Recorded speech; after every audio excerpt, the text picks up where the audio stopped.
오늘 안교 특수는 아까 소개해드린 대로 특별한 분을 모셨는데요. 무려 2000년의 시공간을 뚫고 예루살렘에서 직송으로 오셨습니다. 직송으로 오셨습니다. 초대교회의 재정 담당이자 구제 담당, 그리고 설교의 대가 스테반 집사님을 소개합니다.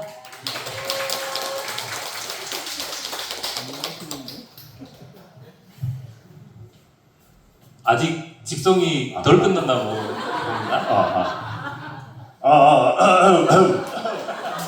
안녕하십니까.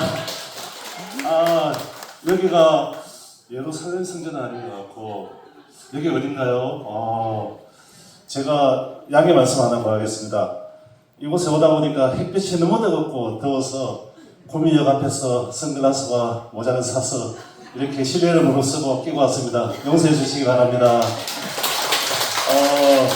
듣기로는 이 구미교회가 이 뜨거운 여름 날씨보다도 더 뜨거운 열기를 가지고 안식 학교를 하고 있다는데, 혹시 이곳이 거기가 맞나요? 네, 맞습니다. 예, 그러면은 실내를 무릅쓰고 앉아서 대화를 나누도록 하겠습니다. 네, 집사님 잘 찾아오셨습니다. 근데 굉장히 귀한 옷을 좀 입고 오셨네요. 오늘 밤에 좀 주무실 때 덮고 자려고. 이게 담요가 아니고 히마티온이라는 정통 옷인데요. 저도 오늘 아니지, 2000년 전부터 입고 있던 옷입니다. 조정우 지사님께서 특별 제작해 주셨고, 입고 나서 나중에 반납해야 되는 옷인데, 더운 여름도 가끔 춥기도 하니까 밤에 이런 긴 옷이 필요하다고 합니다. 오늘 아마 구미에서는 필요 없을 것 같은데, 혹시 모르니까 필요하시면 조정우 지사님한테 연락하시면 주실 것 같습니다. 네. 그러면 제가 정신을 차리고 다시 진행을 하도록 하겠습니다. 네, 여러분들도 열대야라고 그냥 주무시지 마시고요. 이렇게 얇은 히마티온 같은 담요라도 배에 꼭 두르고 주무시기 바랍니다. 그러면 오늘 집사님을 저희가 모신 이유는 그 유명한 사도행전 7장의 명강의를 한번 이렇게 듣고 싶어서 저희가 초대를 한 거거든요. 근데 당시에 초대교회에서 인기남이셨다고 제가 들었습니다. 맞나요? 예, 그놈의 인기는 참 이곳에도 다 알려져 있군요. 맞습니다. 근데요, 사실은 성령과 지혜가 충만하면 기본적으로, 죄송합니다. 좀 입폭폭을 읽겠습니다. 아우라가 좀 남다르긴 합니다. 게다가 제가 또 구제 사업을 기가 막히게 하지 않았습니까? 헬라파, 히브리파 가부님들이 저만 보면 그렇게 은혜를 많이 받으셨어요. 역시 소통의 달인이시군요.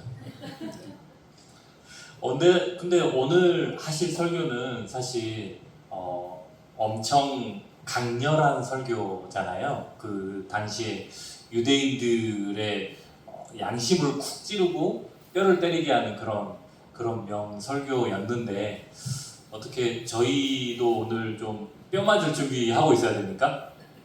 예, 제가 때리는 거 잘 못해갖고 사실은 부담 없이 들으시면 됐습니다. 하지만 진리에는 타협이 없습니다. 하지만 오늘은 우리 구미교회 성도님들 귀에 속속 들리도록 재밌는 버전으로 준비했으니 걱정 마시고 같이 대화를 나누면 될 것 같습니다. 네. 네, 좋습니다. 그러면 저희 이제 2000년 전 스테반 집사님의 명 설교를 이제 다 함께 들어보도록 하겠습니다. 예, 그러면 좀 길더라도 그대로 다시 한번 전해드리겠습니다. 형제 여러분, 그리고 어르신들, 제 말을 들어보십시오. 우리 조상 아브라함이 하란에 살기 전, 아직 메소포타미아에 있을 때에 영광의 하나님께서 그들에게 나타나셨습니다. 하나님께서는 아브라함에게 내 고향과 친척을 떠나 내가 네게 보여줄 땅으로 가거라 하고 말씀하셨습니다. 그래서 아브라함은 갈대아 땅을 떠나 하란으로 가서 살았습니다. 아브라함의 아버지가 죽은 후에 하나님께서는 아브라함을 지금 여러분이 살고 있는 이 땅으로 보내주셨습니다. 하지만 하나님께서는 아브라함에게 이곳에서 손바닥만한 땅도 유산으로 물려주지 않고 아브라함과 그의 자손에게 장차 이 땅을 주시겠다는 약속만 하셨습니다. 그때는 아브라함이 아직 자식이 하나도 없었습니다. 하나님께서는 아브라함에게 이렇게 말씀하셨습니다. 내 자손이 남의 땅에서 나그네로 지낼 것이다. 그곳 백성이 400년 동안 내 자손을 종으로 삼을 것이며 내 자손을 학대할 것이다. 그러나 내 자손을 종으로 삼는 그 백성을 내가 심판하겠다. 하나님께서는 계속해서 이렇게 말씀하셨습니다. 그 후에 내 자손이 그 땅에서 나와 이곳에서 나를 섬길 것이다. 그리고 하나님께서는 아브라함에게 언약의 표시로 할례를 받게 하셨습니다. 아브라함은 아들 이삭을 낳고 8일째 되는 날에 그에게 할례를 베푸셨습니다. 이삭도 자기 아들 야곱에게 할례를 베풀었고 야곱도 그의 아들들 곧 우리 조상이 되시는 12족장들에게 할례를 베풀었습니다. 12족장들은 불행하게도 요셉을 시기하여 그를 이집트의 종으로 팔아버렸습니다. 그러나 하나님께서는 요셉과 함께 하셨고 요셉은 그곳에서 많은 어려움을 당했으나 하나님께서 그때마다 구해주셨습니다. 또 하나님께서 요셉에게 지혜를 주셔서 이집트 왕 파라오에게 사랑을 받게 하셔서 이집트 왕 파라오는 요셉을 총리로 삼아 이집트와 왕국을 다스리게 했습니다. 그때에 온 이집트와 가나안 땅에 큰 가뭄이 들어 사람들이 몹시 고통을 당했습니다. 우리 조상들도 먹을 것이 없었습니다. 그러다가 야곱이 이집트에 곡식이 있다는 말을 듣고 처음으로 우리 족장들을 이집트로 보냈습니다. 그들이 두 번째로 이집트에 갔을 때에 요셉이 형제들에게 자기 정체를 드러냈습니다. 이집트 왕 파라오도 요셉의 가족에 대해 알게 되었습니다. 이 일이 일어난 후 요셉은 형들을 보내어 자기 아버지 야곱과 식구 75명 전부를 이집트로 모셔오게 되었습니다. 그리하여 야곱은 이집트로 내려갔고 야곱과 우리 족장들은 거기서 살다가 죽었습니다. 그 뒤에 그들의 시체는 세겜으로 옮겨져서 한 무덤에 묻혔습니다. 그 무덤은 아브라함이 돈을 주고 세겜에 사는 하몰의 자손에게서 산 무덤이었습니다. 하나님께서는 아브라함에게 하신 약속이 이루어질 때가 가까워졌을 때에 이집트에 살고 있는 우리 민족의 수는 크게 늘어났습니다. 그러다가 요셉을 알지 못하는 새 왕이 이집트를 다스리기 시작했습니다. 이 왕은 교묘하게 우리 백성을 속였고 우리 조상들을 학대하여 갓난아기를 내다버려 죽이라고 명령을 내렸습니다. 이 시기에 모세가 태어났습니다. 모세는 평범한 아기가 아니었습니다. 모세의 부모는 그를 3달 동안 집에서 숨겨 길렀습니다. 그러나 더 이상 숨길 수가 없어서 모세를 밖에 내다버리자 파라오의 딸이 모세를 데려다가 자기의 아들로 삼아 길렀습니다. 모세는 이집트 사람들의 모든 지혜를 배워 말이나 행동에서 뛰어난 능력을 갖게 되었습니다. 모세가 40세가 되었을 때 그는 자기 동족인 이스라엘 백성을 돌보아야겠다는 마음이 들었습니다. 모세는 어떤 이스라엘 사람이 이집트 사람에게 억울한 일을 당하는 것을 보았습니다. 그는 이스라엘 사람을 보호하려고 이집트 사람을 때려 죽여서 원수를 갚아주었습니다. 모세는 동족들이 하나님께서 자기를 사용하여 그들을 구원해 주신다는 것을 깨달을 것이라고 생각했습니다. 하지만 그들은 깨닫지 못했습니다. 이튿날 모세는 이스라엘 사람 2명이 서로 싸우는 것을 보고 그들을 화해시키려고 이렇게 말했습니다. 여러분, 당신들은 같은 동포인데 어찌하여 서로를 해치려고 합니까? 그러자 동료에게 해를 입히던 사람이 모세를 떠밀며 이렇게 말했습니다. 누가 당신을 우리의 지도자와 재판관으로 세웠소? 어제 이집트 사람을 죽인 것처럼 오늘은 나를 죽일 것이요?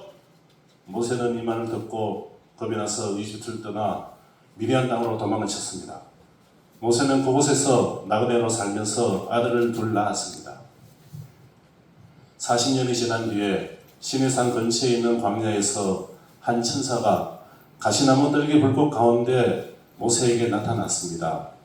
모세가 그 모습을 보고 놀라서 좀 더 가까이 자세히 살펴보려고 가까이 다가갔을 때 주님의 음성이 들려왔습니다. 나는 너의 조상의 하나님, 곧 아브라함의 하나님, 이삭의 하나님, 야곱의 하나님이냐. 모세는 두려워 떨기 시작했습니다. 감히 얼굴을 들어 소리 나는 것을 바라보지 못하였습니다. 그때 주님께서 모세에게 말씀하셨습니다. 내 발의 신을 벗으라. 내가 서 있는 곳은 거룩한 곳이다. 나는 이집트에 있는 내 백성이 학대받는 것을 보았고 그들이 부르짖는 소리를 들었다. 나는 내 백성을 해방시키러 내려왔다. 이제 내가 너를 다시 이집트로 보내겠다. 하나님께서 보내시니 모세는 이스라엘 백성들이 누가 당신을 우리의 지도자요 재판관으로 세워서 라고 하면서 저버린 바로 그 모세입니다.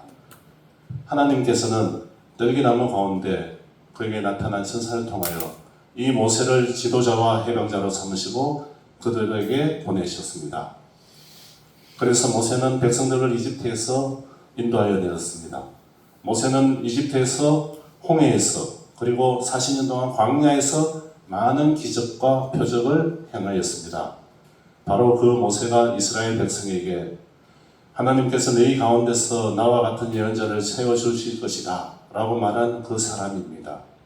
이 모세는 시내산에서 그에게 말씀을 전해주던 천사와 우리 조상들과 함께 광야 교회에 있었습니다. 모세는 생명의 말씀을 받아 우리에게 전해주었습니다.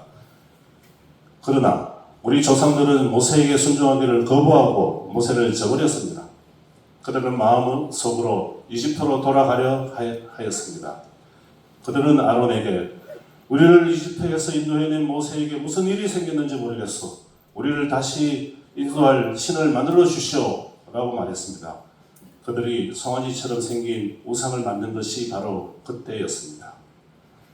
그들은 송아지 우상에게 제물을 바치고 자기들의 손으로 만든 것을 섬기며 즐거워하였습니다. 그러자 하나님께서는 그들에게서 돌아서시고 그들이 천체들을 섬기게 내버려 두셨습니다. 그것은 예언자들의 책에 적힌 것과 같습니다. 이스라엘 백성아, 너희가 광야에 40년 동안 있을 때에 나에게 희생 제물과 예물을 가져온 적이 있느냐? 너희는 너희가 예배하려고 만든 볼록의 신당과 별의 신 네판의 우상들을 섬겼다. 그러므로 내가 너희를 바빌론 저편으로 포로로 보낼 것이다. 우리 조상들이 광야에서 지낼 때에 증거의 장막이 그들 곁에 있었습니다. 그 장막은 하나님께서 모세에게 명령하셔서 만들게 하신 장막입니다. 이 장막은 모세가 하나님께서 보여주신 모형을 따라 그대로 만든 것입니다. 그 후에 여호수아의 인도에 따라 우리 조상들이 이 장막을 가지고 가나안 땅에 들어갈 때에 하나님께서 그 땅에 살고 있던 여러 민족들을 쫓아내셨습니다.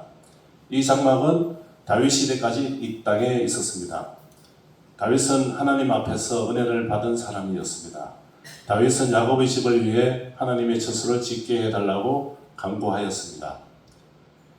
그러나 정작 하나님을 위해 집을 지은 사람은 솔로몬이었습니다. 하지만 예언자가 말한 것처럼 가장 높으신 하나님께서는 사람의 손으로 만든 집에 살지 않으십니다. 주님께서 말씀하셨습니다. 하늘은 내 보좌요, 땅은 내 발판이다. 너희가 나를 위해 무슨 집을 지을 수 있겠느냐? 내가 쉴 곳이 어디 있겠느냐? 이 모든 것이 다 내가 만든 것이 아니냐? 고집센 사람들이여, 여러분들의 마음은 어찌 그리 완악하여 귀는 꼭 꽉 막혔습니까? 여러분들은 여러분들의 조상들처럼 항상 성령을 거역하고 있습니다. 여러분의 조상들이 핍박하지 않은 예언자가 한 사람이나 있었습니까? 그들은 심지어 악인이 올 것을 예언한 사람을 죽이기까지 했습니다. 이제 여러분은 바로 이 의인조차도 알아보지 못하고 배반하여 죽였습니다. 여러분은 천사들이 전해준 모세의 율법을 받고도 그것을 지키지 않았습니다. 이렇게 설교했습니다.